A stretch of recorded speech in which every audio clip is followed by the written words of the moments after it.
ஓம் சைராம், ஜெய் சைராம். என் அன்பின் பிரியமே, உன் துணை பற்றிய மிக முக்கிய செய்தியோடு நான் இன்று உன் வீடு தேடி வந்துள்ளேன். நீ விரும்பியவர் உன் வசம் வரப்போகிறார் குழந்தையே. நான் புன்னகையோடு உன்னை காண காத்திருக்கின்றேன். உன் வாழ்க்கை துணை உனக்காகவே படைக்கப்பட்டவர், கடவுளால் இணைத்து வைக்கப்பட்டவர். இப்போதிருக்கும் சூழ்நிலையை வைத்து எந்த ஒரு முடிவும் எடுத்துவிடாதே. உண்மையை புரிந்து கொண்டு உன் அன்பை ஏற்றுக்கொண்டு நீதான் முக்கியம் என்று உன்னை தேடி வரப்போகிறார். அவர் கரம் பற்றிக்கொள். அவரை எக்காரணம் கொண்டும் நிராகரித்து விடாதே குழந்தையே. காலியாக இருக்கும் ஒரு கோப்பையில்தான் புதிதாக ஒன்றை நிறைக்க முடியும். உனக்குள் உள்ள துக்கங்கள் ஒவ்வொன்றாக காலியாக என்னுடைய அருள் உனக்குள் நிரம்புவதை நீ உணர்கின்றாய். உன் பலவீனங்களை பலமாக மாற்ற நீ சிந்திக்க ஆரம்பித்து விட்டாய். உணர்ச்சி வசப்பட்டு நீ நடப்பதை கொஞ்சம் குறைத்து கொண்டதை நான் பார்க்கின்றேன். இப்படி சிந்தித்து நடப்பதுதான் உனக்கு நல்லது. நீ கற்றுத்தந்ததை உன் பிள்ளைகள் செயல்படுத்தி வெற்றி பெறுவார்கள். உன் வாழ்வில் நல்லதே நடக்கப் போகிறது. வாழ்வின் சில பாகங்கள் கடப்பதற்கு கடினமாக இருக்கும். அப்படிப்பட்ட பாகங்களையும் நீ பொறுமையோடு கடந்து வந்துவிட்டாய். உன் மன உறுதியால் உன்னால் கடக்க முடிகிறது. நான் உனக்கு தரும் சக்தியால் நீ எந்த கடினமான சூழல்களையும் கடந்து வெற்றி கொள்வாய். நீ என் பிள்ளை. உன்னை யாரும் கலங்கடிக்க முடியாது.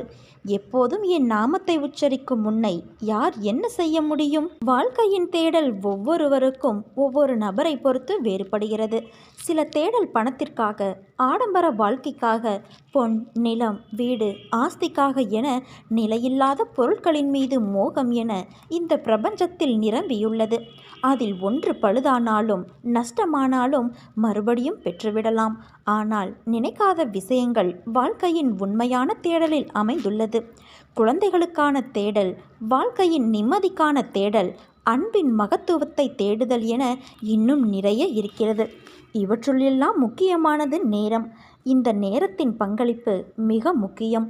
இவற்றுள் அதற்கேற்ப காலத்தில் அவரவர் வாழ்க்கையை முன்னேறும்போது புதிய தேடல்கள் உருவாகும். அவைகளை நிலையுள்ள விஷயங்களுக்கான தேடலாய் அமைத்துக்கொள். பகட்டு செல்வாக்கு என்னும் சிலந்தி வலையில் சிக்கிவிட்டால் அதில் உயரத்தான் பார்ப்போம். ஆனால் அது உன் வாழ்க்கையின் அர்த்தம். மனித நேயம் எல்லாம் பயனற்று போய்விடும். தேடலில் பெரிய தேடல், முக்கியமான தேடல் ஆன்மாவின் மகத்துவம். அதுதான் இறைவனின் திருவடி. இவற்றிற்கு காலமோ வயதோ செல்வமோ எதுவும் தேவையில்லை. உன்னுடைய தூய அன்பு கொண்ட உள்ளம் மட்டும் போதும். பக்தி, விசுவாசம், நம்பிக்கை, பொறுமை இவைகள்தான் உன் ஆன்மாவின் சிறப்பை சுட்டி காட்டும் கண்ணாடி. அந்த கண்ணாடியை நீ இப்போது நோக்க ஆரம்பித்து விட்டாய். இனிமேல் உன்னுள் அளவிட முடியாத மாற்றங்களும் அதிசயங்களும் அமையப் போகிறது. ஆன்மீக வாழ்வு என்பது உலக வாழ்க்கையை துறந்து வாழ்வதல்ல. ஆன்மீகத்தில் வரும் பிறப்பின் சிறப்பு, ஆன்மாவின் சிறப்பு, எடுத்த பிறவியின் காரணம் என அனைத்தையும் கற்றுக்கொள்ளத்தான்.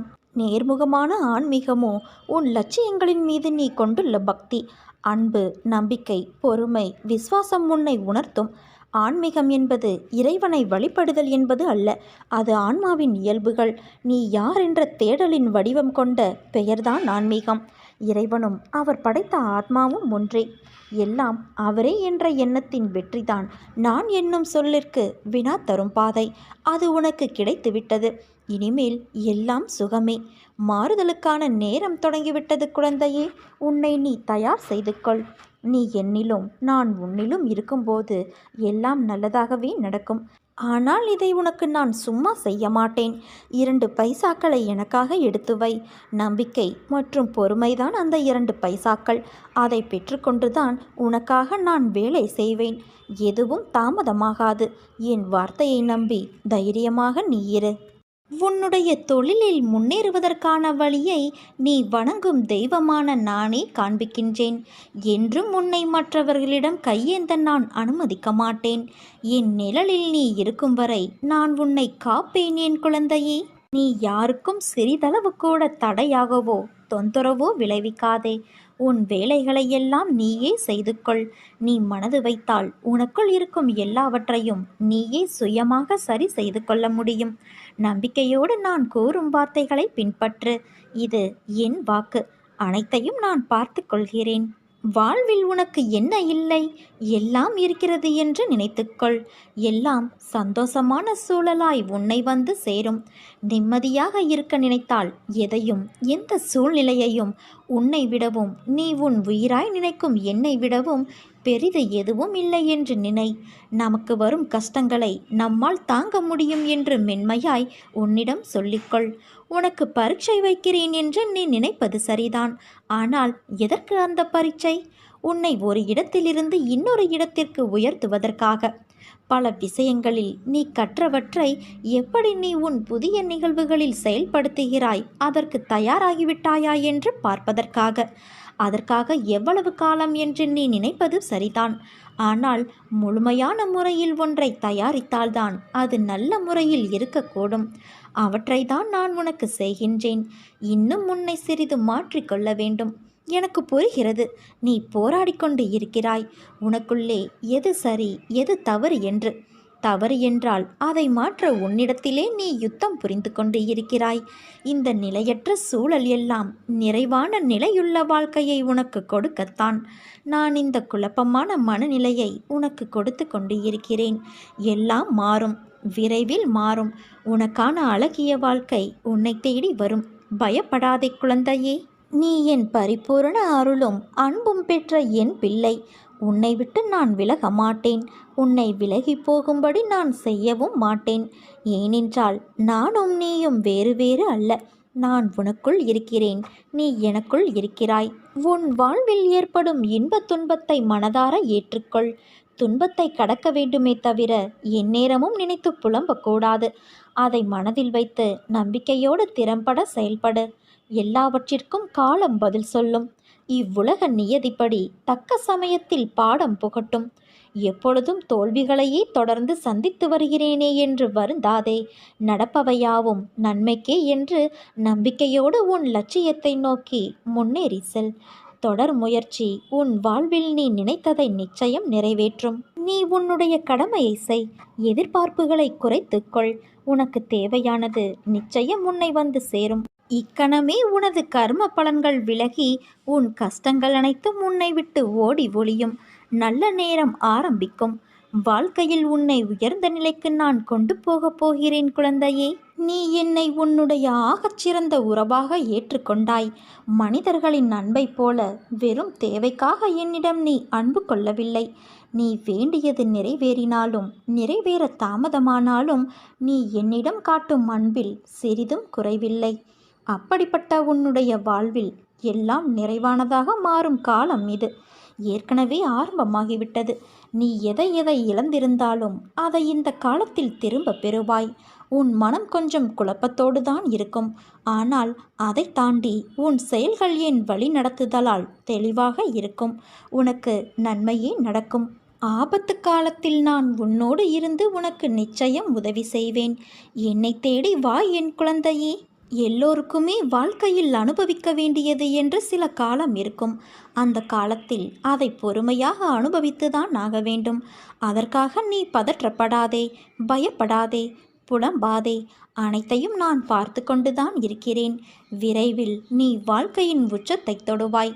குழந்தையே, எல்லா ஆபத்திலிருந்தும் துயரங்களிலிருந்தும் நீ முழுமையாக காப்பாற்றப்படுவாய். இது என் பிள்ளைக்கு நான் கொடுக்கும் வாக்குறுதி. நீ தனியாக நடப்பதாக நினைக்கிறாயா? நான் உன்னோடு தான் நடந்து வருகிறேன். எப்பொழுதும் உன்னோடு தான் இருப்பேன். உன் வழிகளை மௌனமாக குணப்படுத்தி உன்னை பாதுகாப்பதுதான் என் கடமை. அதனால் கலங்காதே, கவலை வேண்டாம் என் தங்கமே. நான் எந்த தீங்கையும் உனக்கு நேர விடமாட்டேன். நம்பிக்கையோடு பொன்னான வாழ்க்கை ஆரம்பமாக போகும் அந்த நல்ல நாளுக்காக காத்திரு. உன்னுடைய எல்லா சுமைகளையும் என் மீது சுமத்திய பிறகு மீண்டும் ஏன் அதையே நினைத்து வருத்தம் கொள்கிறாய்? உனக்கு துணையாக நான் என்றும் எங்கும் இருப்பேன். நீ போகும் வாழ்க்கை பாதையில் மிருகங்களை விட மோசமான மனிதர்களை சந்திக்க நேரிடும். ஆனால் அவர்களை கண்டு அஞ்சாதே. நான் அவர்களை பார்த்து கொள்கிறேன். உன் இலக்கை நோக்கி நீ போய்கொண்டே இரு. உனக்கு நான் துணை நிற்கிறேன். உன் மீது வீண் பழி விழுந்தாலும் கவலைப்படாதே குழந்தையே. அவர்கள் அனைவரும் உன்னை வீழ்த்த வேண்டும் என்றே நினைக்கிறார்கள். அவர்கள் முன் உன்னை வெற்றி பெற வைத்து கம்பீரமாக நிற்க வைக்கவே நான் போராடி கொண்டு இருக்கிறேன். அதனால் நம்பிக்கை இழந்து கலங்காதே. என்னால் இதை செய்ய முடியாது என்று எந்த ஒரு காரியத்திலும் நீ நம்பிக்கை இழக்காதே குழந்தையே. உன்னை வழிநடத்த நான் இருக்கும்போது வீணான கவலை எதற்கு உனக்கு? நிச்சயம் உனக்கு வெற்றி கிடைக்கும். என் பிள்ளையே, யாருக்காகவும் காத்திருந்து காலத்தை வீணாக்காதே. ஏனென்றால் காலம் உனக்காக காத்திருப்பது கிடையாது. உன் கடமைகளை நீ செவ்வனே செய்து முன்னேறும் வழியை தேடு. காலம் பொன் போன்றது, இழந்துவிட்டால் மீண்டும் பெற முடியாது. உனக்காக சில நாட்களாக நான் நடத்திய நிகழ்வுகளில் நிச்சயமாக நீ மகிழ்ந்திருப்பாய். எந்த கர்ம வினையும் நீ வாக்காலும் மனதாலும் செய்யாத வரை நீ பெரிதான துன்பங்களை சந்திக்கப் போவது இல்லை. வாக்கு மனதை கட்டுப்படுத்து. மந்திரங்களை மனதுக்குள் அவ்வப்போது உச்சரித்து கொண்டு இரு. கடமையை செய். நீ பெற வேண்டிய அனைத்தையும் நிச்சயம் பெறுவாய். அதற்கு நீ வணங்கும் தெய்வமான நான் பொறுப்பு. உன்னுடைய ஆரோக்கிய குறைபாடுகள் எல்லாம் சரியாக போகிறது. இனி ஆரோக்கியம் மேம்பட போகிறது. உறவுகளோடு நீ இணைந்திருப்பாய் குழந்தையே. ஆனால் பேச்சில் மட்டும் கொஞ்சம் கவனமாக இரு. விளையாட்டாக கூட யாரின் மனமும் புண்படும்படி பேசிவிடாதே. உன்னுடைய பயணத்தில் துணையாக நான் இருப்பேன். உனக்கான மாற்றத்திற்கான நாள் ஆரம்பமானது. இனி வாழ்க்கை வேறு கோணத்தில் பயணிக்கும். நன்மைகள் நிறைய நடக்கும். அதற்கு நீயும் கொஞ்சம் பொறுமையாக நேர்மறை எண்ணத்தோடு ஒத்துழைக்க வேண்டும். உன் வாழ்வில் உனக்கானதை எல்லாம் நானே தீர்மானித்து எது நன்மையோ நிகழ்காலத்திற்கும் எதிர்காலத்திற்கும் என பார்த்து பார்த்து செய்து கொண்டு இருக்கிறேன். எல்லாம் தயாராகி கொண்டு வருகிறது உன்னை அலங்கரிக்க. நிச்சயம் நீ மகுடம் சூடுவாய் குழந்தையே.